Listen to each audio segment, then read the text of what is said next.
Hey everyone, James Niggemeyer here. Thank you for tuning back into my YouTube channel.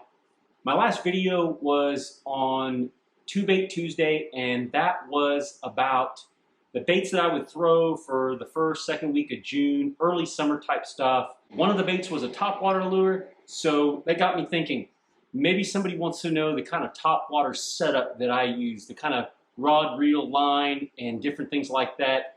Kind of the whole outfit and how I go about fishing my topwater lures. There's several different topwater lures that you can fish. Obviously, there's frogs, buzz baits, toads, different things like that. But I'm going to talk predominantly about your treble hook topwaters, your popper type baits, your walking type baits, stuff like that. Before we get right into it, if you haven't already subscribed, please go ahead and hit the subscribe button. That really helps me out to grow the channel and get it out there where more people could see it.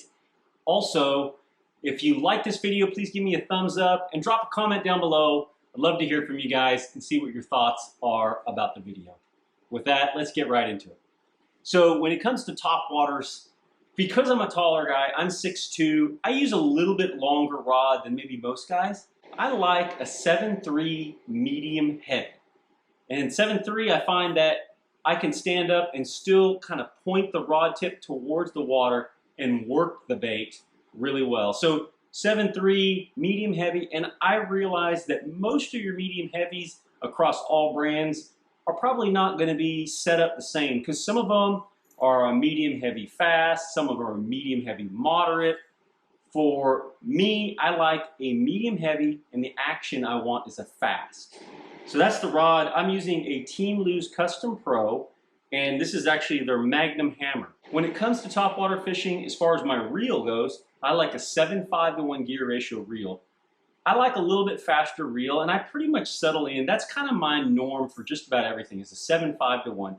And the reason I like the faster gear ratio is because when I'm working the bait, I don't necessarily have to turn the handle as much to pick up the slack while I'm working it, whether I'm chugging a popper or walking a topwater bait or pulling a little prop bait. It's just so easy to turn the handle and pick up all the slack that I need, as well as keep pressure on the fish without pulling too hard.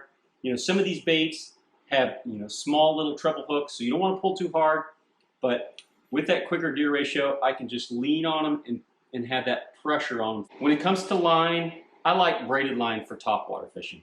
Doesn't matter what kind of topwater it is, I'm pretty much braid 100%.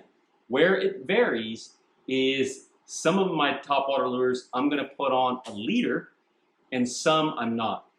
When it comes to treble hook baits, I like 30-pound test for the most part. 30-pound test, striking tour grade braid, and I like green. I think green's just kind of an all-around camo color. It blends into its surroundings and it doesn't show up as much to the fish, so I like that for its properties as well. And then once you fish with it for a while, it is going to fade. You're going to lose some of that green color, and it turns kind of a light green.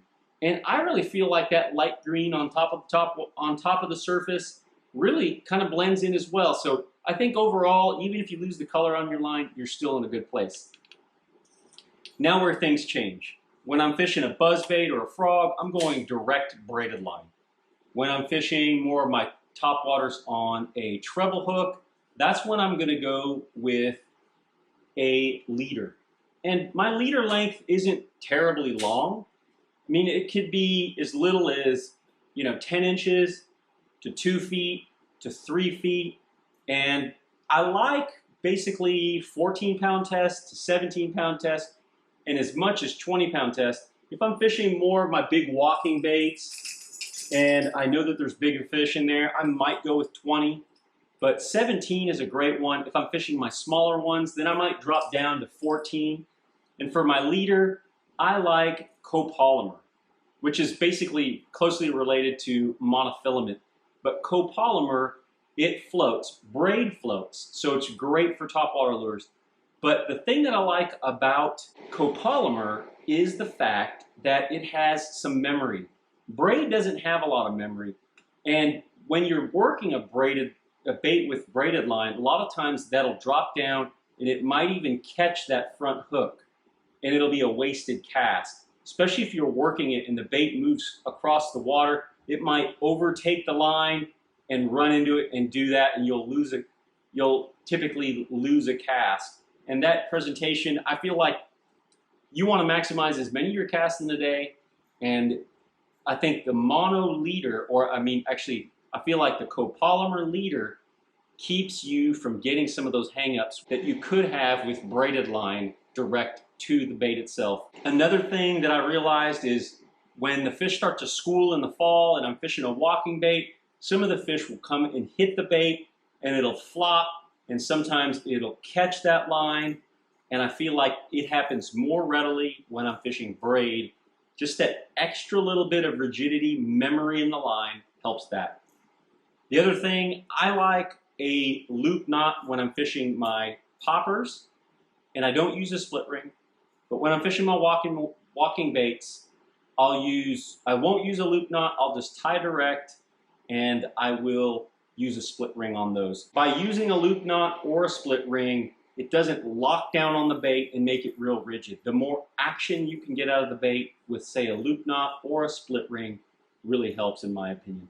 As far as with the popper, I don't like the split ring because these are really delicate baits in the way that they move and act. So I feel like a loop knot works better for that. But really, that's my outfit. 7'3", medium heavy, fast action. And I'm using a Lew's Custom Pro 7.5 to 1 gear ratio. Again, 30-pound test braided line. 14 or 17-pound test Gamma copolymer.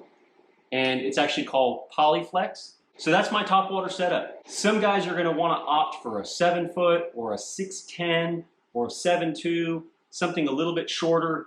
Some people just like that. They feel like they can work the bait and be more responsive with it. And that's what I'm going to say is do what works best for you. If it's not broken, don't fix it. I just like a little bit extra length on my rod because, again, I can actually throw the bait further too. And I think top water, a lot of times clear water, I want to get my boat and me away from the fish, and I feel like I'm going to get a few more hookups as well that way. That's it for now, guys. Hey, thanks for watching this video. If you like it, please, again, give me a thumbs up, drop a comment, and like always, if you haven't already subscribed, please go ahead and do that. And until next time, thanks for watching, and good fishing.